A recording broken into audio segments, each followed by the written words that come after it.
If you've ever found yourself in a city with a significant Muslim population, you've almost certainly heard it. That distinctive, almost hauntingly beautiful call echoing across the rooftops 5 times a day. Mm-hmm. The adhan, the call to prayer, it really does travel. It does, and it connects communities everywhere. But who is that person behind the voice? The one you often hear from those tall minarets. That would be the Muezzin. Mm. And, well, today we're taking a deep dive into their fascinating world. Exactly.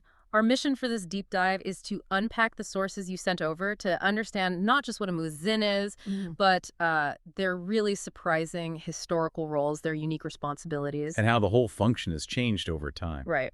We want to give you a quick but still thorough understanding of this figure. It's way more nuanced than you might first think. Definitely. So let's get into it. Where do we start? The basics. Yeah, the fundamentals. So the Muezzin is the person appointed at a mosque, specifically to lead and recite the call to the daily prayer.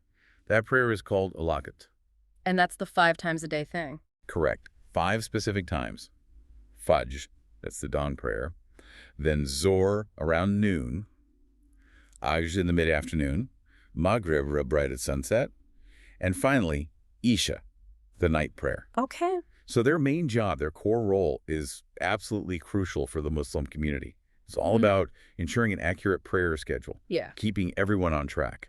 And the name itself, Muezzin, that tells us something too, doesn't it? I always find that kind of etymology useful. It really is revealing here. The English word muezzin comes straight from Arabic mu'etin. Muezzin. Yeah, and it literally just means the calling one. As simple as that. Pretty much sums up the main function.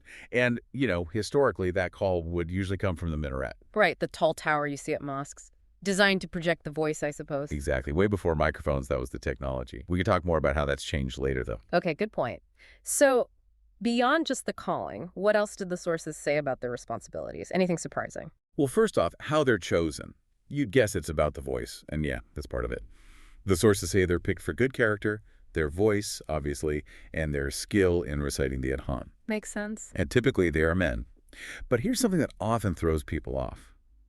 An muezzin is not considered a cleric. Oh, really? Okay, that's interesting. So they're not like an imam leading the prayer itself or giving sermons in that same way. Exactly. It's a distinct role.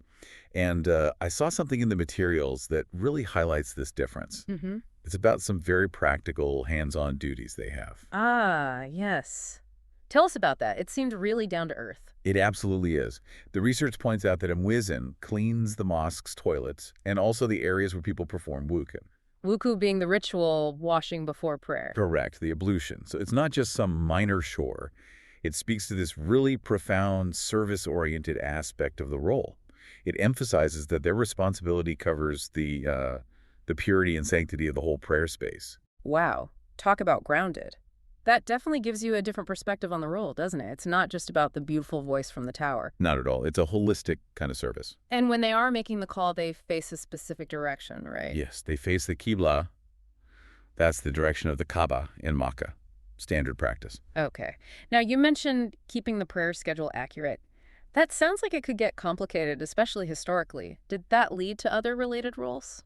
It absolutely did. This is where it gets really fascinating, historically speaking.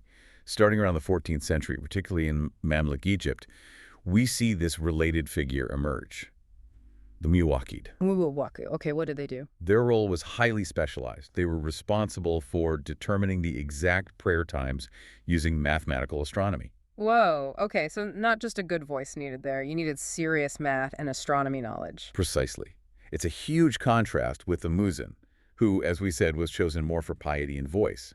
Muwaqids needed deep astronomical expertise. That's a massive difference in skill set.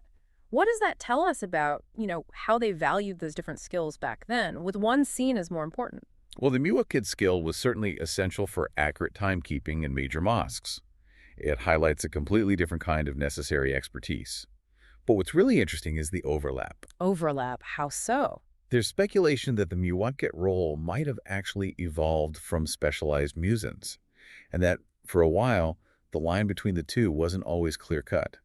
Yeah, the sources mention some famous muwaqqids like Shams al-Din al-Khalili and Ibn al-Shatir, big names in Islamic astronomy, who were also known to have been muezzins.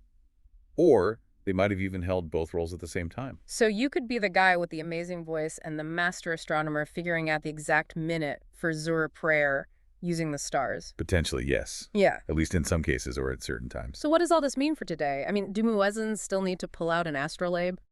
No, not anymore. That's where technology comes in, right? With readily available electronic devices, printed timetables, apps, a Muezzin today can broadcast the call just by checking a clock or a schedule. Right. The specialized skill of the Muezzin, that deep astronomical calculation, isn't really needed for the daily call anymore. Exactly. It shows how technology can sort of democratize that knowledge, or at least make the application of it much simpler. It transforms these really specialized, almost artisanal historical roles. That makes sense.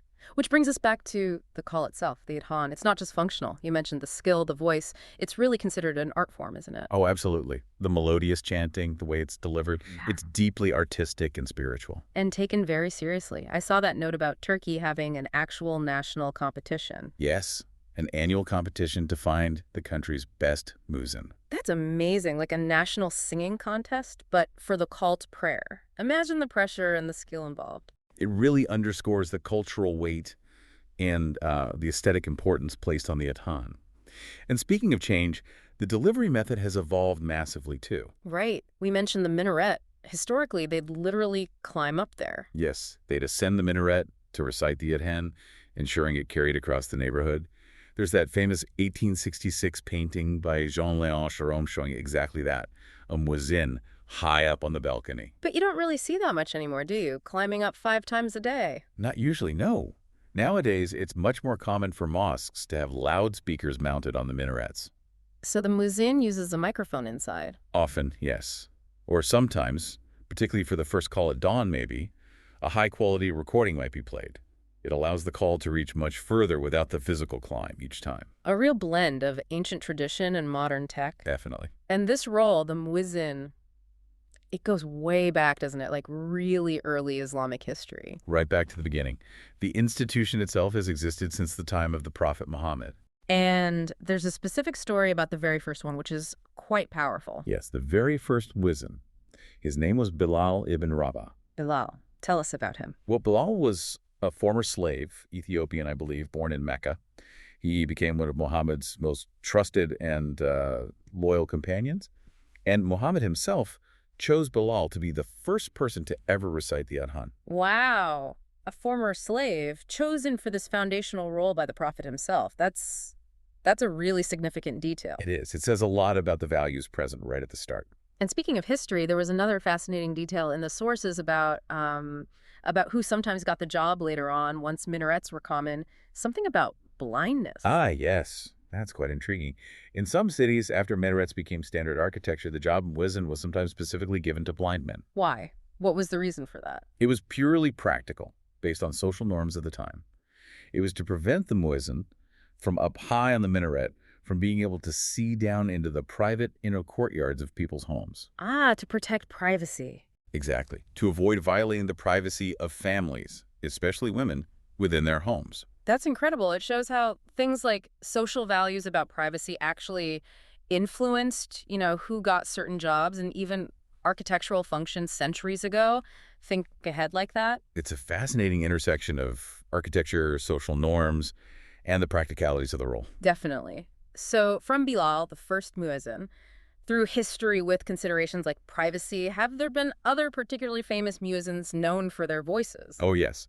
Over the centuries, certain individuals became legendary.